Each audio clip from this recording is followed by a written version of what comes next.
কবিতার নাম জুবিন গার্গ। কবিতার কবি প্রণব মল্লিক, চতুর্থ সংস্করণ। কবিতাটি ভালো লাগলে আপনারা তাতে কমেন্ট করবেন, লাইক করবেন, শেয়ার করবেন এবং সাবস্ক্রাইব করবেন।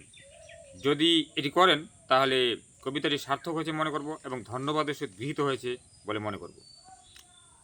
প্রচুর অনুরাগী তার আছে ভারতবর্ষে, নাম জপ করে তারা অতীব গুণে আনন্দে ও হর্ষে। জীবন সফলতা পেয়েছে তার সঙ্গীতের স্পর্শে, গরিব লোককে সে খুব ভালো পেত, চলেছে এইরূপ আদর্শে। ভালো পেত খুবই বাদামের সঙ্গে চায়ের রসে, গরিবও তাকে অনুভব করেছেন কেমনভাবে সোফার মধ্যে বসে বসে। যৌবনে তিনি এসেছেন গীতির মৌচাকের মৌবনে, নাম খ্যাতির যশে। আবেগের ধারায় অতিরিক্ত বিশ্বাস করায় পরিস্থিতি ওইরূপ হিসাব কষে।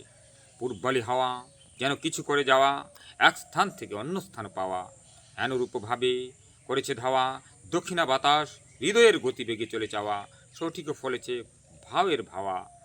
অনেকেই বলেছে সবুরে ফলেছে মেওয়া, এখানেই পৃথিবীতে হতে চলেছে দেওয়া নেওয়া। কেন ঘটিল এমন রহস্য, আছে কি কোনো উত্তর? থাকিলে লিখে জানাও তোমরা সত্তর। মনটা বুঝিয়াও যে বোঝে না, তার নেই কোনো কুল কিনারার চত্বর। ভালো লোক কি মর্তে থাকিবে না বন্ধুগণ মিত্রর? আমি একটি সরোবর, জুবিন তাতে বীরবর। মন এতে কি খবর এনেছে, কোন ঘরের কোন জানালা দিয়ে আত্মার পাত্তা জেনেছে। লটারির মতো অবস্থা, কি যে তার ব্যবস্থা, এমন ঘটনা টেনেছে। লাগলে তো লাগিল, না লাগলে তো ভাগিল, ভাগ্য এটা মেনেছে। বেঁচে থাকা পার্থিব জগতে খুব কঠিন এবং কঠোর, সিদ্ধ করিতে হইবে যেন সবজিতে বুট এবং মটর। বেঁচে থাকা পার্থিব জগতে খুব কঠিন এবং কঠোর, সিদ্ধ করিতে হইবে যেন সবজিতে বুট এবং মটর।